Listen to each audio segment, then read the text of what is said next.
Hi అండి, welcome to Eeshu's cook house. Eeshu's cook హౌస్లో ఈరోజు మనము పావ్ బాజీ చేసుకుందామండి. దానికోసం వెజిటబుల్స్ అన్నీ కూడా బాయిల్ చేసి పెట్టుకున్నాను. ఇలా మ్యాషర్తో వెజిటబుల్స్ అన్నీ కూడా మ్యాష్ చేసుకోవాలి.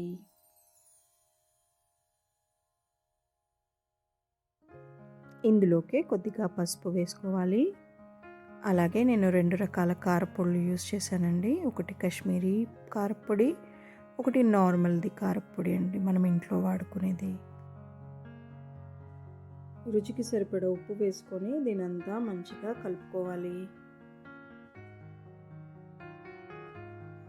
ఇలా మంచిగా మిక్స్ చేసుకున్న తర్వాత స్టవ్ ఆన్ చేసుకొని కడాయి పెట్టుకొని అందులోకి బటర్ వేసుకోవాలండి.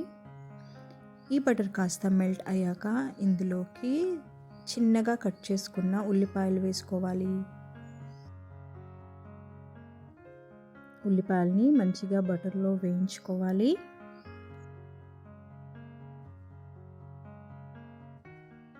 ఉల్లిపాయలు ఇలాగ ట్రాన్స్పరెంట్ అయ్యాక ఇప్పుడు ఇందులోకి టొమాటో ముక్కలు వేసుకోవాలి.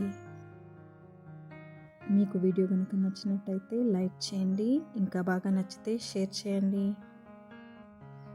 ఇలా ఉల్లిపాయ టొమాటో ముక్కలు మగ్గాక ఇందులోకి మనం ముందుగానే అన్నీ మిక్స్ చేసి పెట్టుకున్నాం కదండి ఉడికిన వెజిటేబుల్స్లో, ఆ మిశ్రమం కూడా ఇందులోకి వేసుకోవాలి.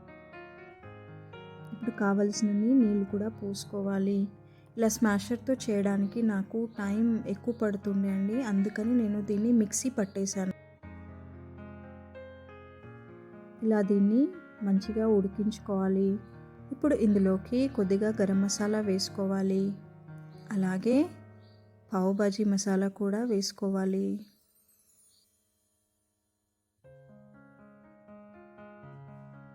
ఒకసారి అంతా కూడా మంచిగా కలిపేసుకోవాలి. ఇలా కలిపేసుకున్న తర్వాత ఇందులోకి కొద్దిగా కసూరి మేతి పౌడర్ కూడా వేసుకోవాలి.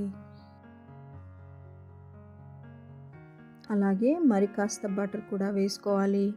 ఇదంతా కూడా మరొకసారి మంచిగా కలిపేసుకోవాలి. కొత్తిమీర తురుము వేసుకోవాలి. ప్యాన్ పెట్టుకొని బటర్ వేసుకొని దీనిపైన మనము రెడీమేడ్ పావ్స్ దొరుకుతాయి కదండి, వాటిని కాల్చుకోవాలి. నేను ఒకే పావుని 3 పీసెస్ చేసేసి ఇలా 2 వైపులా కాల్చుకున్నాను. ఇంకా అంతే అండి, దీన్ని వేడివేడిగా సర్వ్ చేసుకోవడమే.